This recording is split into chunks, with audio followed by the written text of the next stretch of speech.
good morning to all. Today we are going to see the topic about Rankine cycle.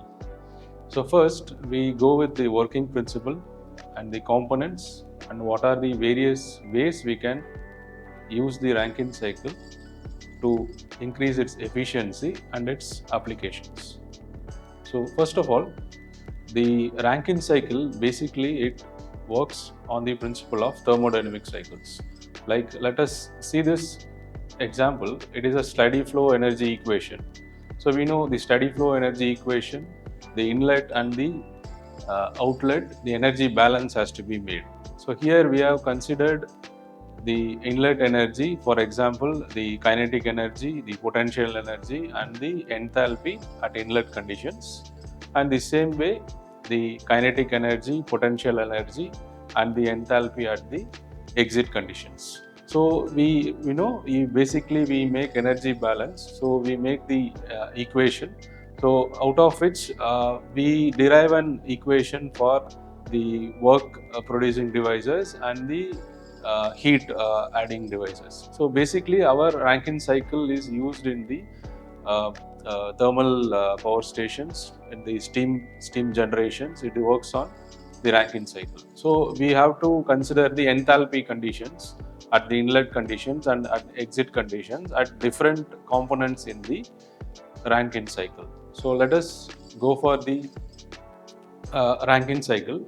So Rankine cycle, it basically works on the thermodynamic cycle at constant pressure heat engines, which converts the heat energy into the required mechanical energy. So the required mechanical energy can be coupled with the generator to produce the necessary power.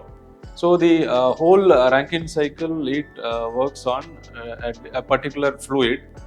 Take for example the pure substance, maybe the water, maybe the fluid, or any organic fluid.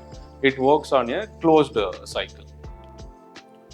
So this is the actual setup of the Rankine cycle with the various components. Like we have the turbine, the steam turbine, and the condensers, the pumps, and the boilers. So out of which from the power generation is made, and the required energy is converted to the required electrical energy. So these are the actual components in the Rankine cycle. So let us consider this. So we have boiler, we have turbine, we have condenser, and we have pump. So everything is in a closed loop. So the working fluid will pass through all these components in a closed manner. It will have a different thermodynamic process. So each, like if you take a turbine, it will have a different thermodynamic process there. Like when you take a boiler, so it undergoes a different thermodynamic process. So which we'll be seeing further. So this actual circuit. So the one represents the inlet to the turbine, steam turbine. The two represents the exit from the steam turbine, as well as the two is the inlet to the condenser. And the 3, it is exit of the condenser, and the 3 is actually inlet to the pump, and 4 is the exit of the pump, and 4 is actually another inlet to the boiler. So likewise, so it is a simple Rankine cycle. So the circuit is the process we are having 1 to 2, 2 to 3, 3 to 4, and 4 to 5. So let us see what are the thermodynamic process here. Like 1 to 2, if we take 1 to 2 is a boiler. So it undergoes isentropic expansion process.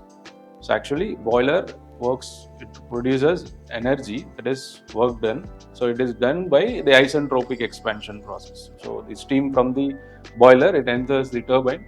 So in the turbine, it goes for isentropic expansion, right? So from there, the required amount of work is done in the turbine. So the remaining energy from the turbine is sent to the condenser. So where the condenser, it actually, the condenser principle, we know it heat rejection takes place. So the inlet steam there, it condenses in the turbine. So we know in the condenser we are passing the water, required amount of water to convert the steam. So the steam actually, the heat is rejected to the water, so the steam condenses. So 2 to 3 is actually constant pressure heat rejection process. So next, after condensing, so the exit of the condenser, we know we are having the steam will be converted to water. So this water has to be, again we are sending to the boiler. So we are actually recycling the additional removed steam from the turbine. Again we are using for heating in the boiler. So we know the datum head is different. So the pump, it will pump the required, the required pressure to the boiler. So the amount of water which goes to the with the required pressure, it will be pumped to the boiler. So again, in the pump, it is actually isentropic pumping process, that is compression process. In turbine, we have seen isentropic expansion process. So here in the pump, it is isentropic compression process. So again, the pumped water enters to the boiler. The boiler, we know that heat addition is taking place. So it's where we add the amount of heat to convert the steam into the required, convert the water into the required amount of steam. The steam it may be superheated steam, or it may be saturated, or it may be dry saturated steam. So actually in boiler, the thermodynamic process is constant pressure heat addition process. So these are the various thermodynamic process involved in the simple Rankine cycle. Thank you.